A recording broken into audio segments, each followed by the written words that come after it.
Everyone is speaking out about this New Jersey Devils team being Dr. Jekyll and Mr. Hyde. As inconsistent as you're going to find, that man right there, Jesper Bratt, is not inconsistent. Newcomer Seamus Casey making quite the impression in their game against Nashville, leaving plenty at the hands of GM Tom Fitzgerald as the March 7th trade deadline looms. I'm Ryan the Goose Gosiker here on Devil's Digest, your host, having some fun. And having fun is also getting some subscribers, so I'm going to give everybody a moment. Be one of our first subscribers here on Devil's Digest. Now let's get into the show. The Devils split their weekend 1-1, coming back from the Four Nations tournament. They started with a rough performance against Dallas. They lose 4-2 in that game. Now, the game was tighter than that necessarily, but also the Devils were down 2-0 before you could even blink and grab your soda and sit down on the couch. So the only two goals in that game really came from Jack Hughes, but the Devils dominated as the game went on. Now they get to Nashville, and man, it was just a collective team effort. They win 5-0, 5 different goal scorers, and one of the big components coming out of that game was goaltender Nico Daws, who has now stopped 61 of 63 shots that he's faced in 3 appearances that year. I'm not a math guy. I'm not a human calculator. That's pretty damn good if you ask me. So Nico Daws doing his part in net. The defense looking more collectively together, more cohesion amongst that defensive crew, which was minus Shimon Nemec. Why? Because the Devils decided, hey, we've got to figure out whether we're going to go with Shimon Nemec or Seamus Casey. While Jonas Siegenthaler is out, he's now been transferred to the long-term IR.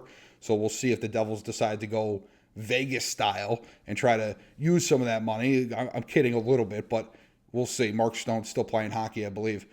The Devils are in a spot where now they have to pick between their 2 young defensemen, and Seamus Casey had himself quite the game the other night. And, you look at it and you look at this Devils team and you're just wondering which guy is going to step up. And one of the guys that has stepped up is none other than Jesper Bratt. He's been tremendous, but here we see the highlight of Seamus Casey's goal as he looks off Jack Hughes, which is not something you see every day.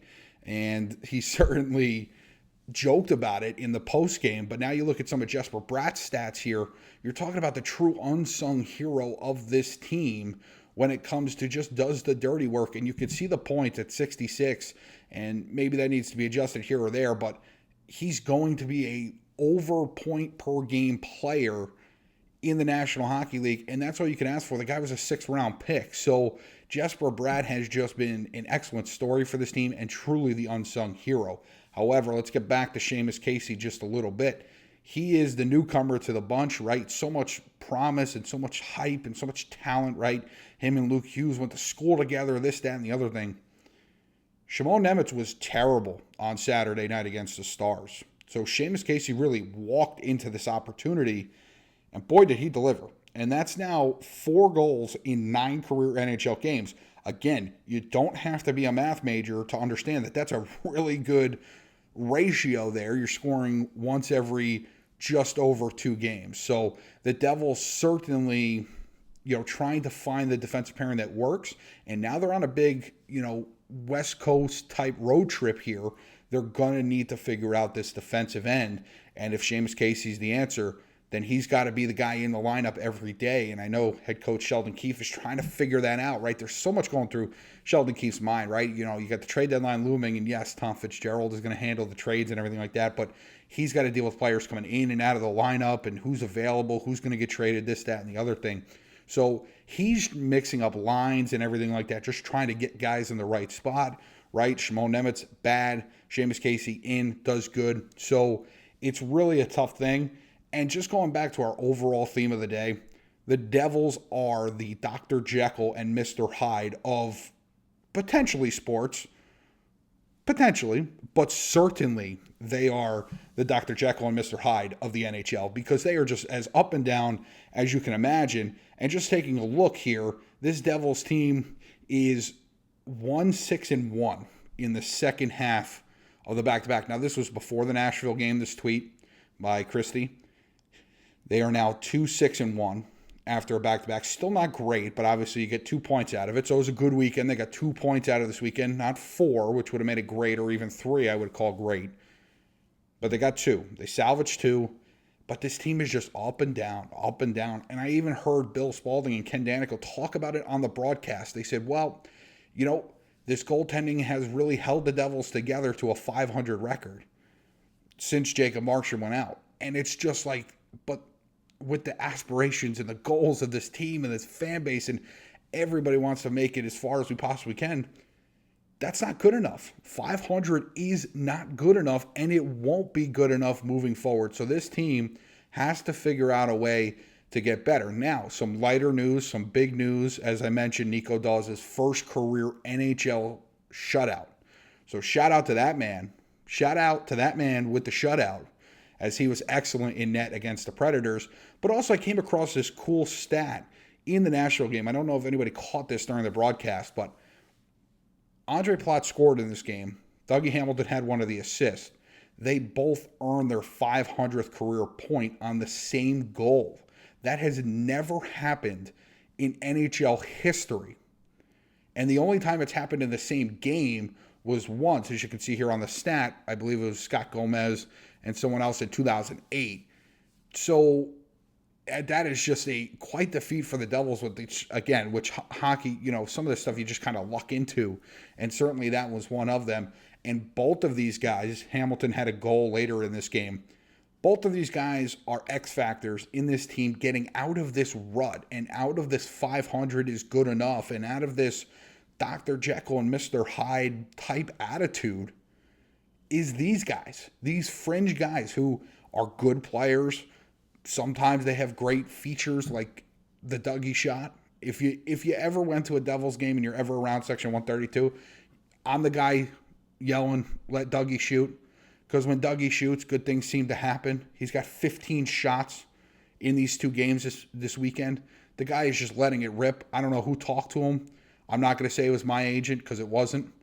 But certainly he's getting the message to let the puck fly, as he is quite the rifle. And Palat's been a great player throughout his career. Not an upper echelon player, but a good player, does a lot of the dirty work, and he's a big postseason guy. So these guys have to step up for this team. Now, the concern is their level of finishing, and that has been a concern all year long, and that's where you got to get into your bottom six depth scoring. Right now, when Tatar scores against the Predators, things are great. Life's awesome. Like, that's sweet. Thank God. But where are they going to get consistent goal scoring out of this? And this is where I go back to a guy like Jesper Bratt, who has done everything for this hockey team and has just been the steady guy. He's the lunch pail guy. He packs his lunch, maybe a PB&J, him and Hughes. Maybe he packs a literal PB&J sandwich and puts it in his lunch bag. He seems like a brown paper bag kind of guy to me, and just goes to work day in and day out to get himself better, but also this team better. And he allows the guys around him to go into these ruts, right? I mean, his scoring, it's a point per game, your minimum, right? You walk into every game, you say, Jesper Bratt's going to have at least 1 point. And whether that's a goal or an assist, right, that's a good thing for the Devils. You feel confident going in. So they're going to need more of that, but they're also going to need these bottom six guys to pick it up. Eric Halla hasn't scored a goal, I think, since Thanksgiving. That's not good enough. I'm sorry. I know he might be battling injuries, this, that, and the other thing. It does not matter. He has to produce. These guys have to produce. Paul Cotter, I know he's already reached his career high in goals for the season. I think he did it a couple of weeks ago. But it's not good enough. You need to continue that run and reign. And, guys like Curtis Lazar and Nate Bash and Justin Dowling are not big-time goal scorers. They're not going to score 30 goals, 25 goals, even 20 goals. Right? But they got to give you something. They got to continue to do those little dirty things and find a goal every once in a while to put it in the back of the net for this team in order for them to get to where they want to go. Now, if they want to just get to the second round, I think as currently constructed, they can just, find their way a little bit, right? Jack and Jesper can be as good as they want to be. Timo Meier, another X factor, I should say, and a guy that we'll probably do a video on in the future because he's had one of the weirdest seasons where he's not producing, but he kind of is producing. Another guy that has to start finishing with pucks in the back of the net if this Devils team is going to be successful. So I want to know what you think. Let me know in the comments. What do you think? Who's the true X factor for this team? I think part of it is Jesper Bratt. He is by far, in my opinion, the unsung hero of this team. He does not get enough credit, even in the slightest. But who is the X factor for this Devils team to reach where they want to go? Not to get to the first round of the playoffs, but to get to where they want to go, which is the Eastern Conference Finals and hopefully the Stanley Cup Finals. Who is the X factor? Is he even on the roster? But I want to hear your thoughts and your opinions. I'll give you one more chance here at the end of the video to subscribe to Devils Digest. Ryan the Goose Gosiker, your host here, just trying to bring you the best Devils content I can. So I hope I'm succeeding in that. Leave those opinions in the comments as well. And we'll catch you for the next video, ladies and gentlemen. But for me and Devils Digest right now, have a great night.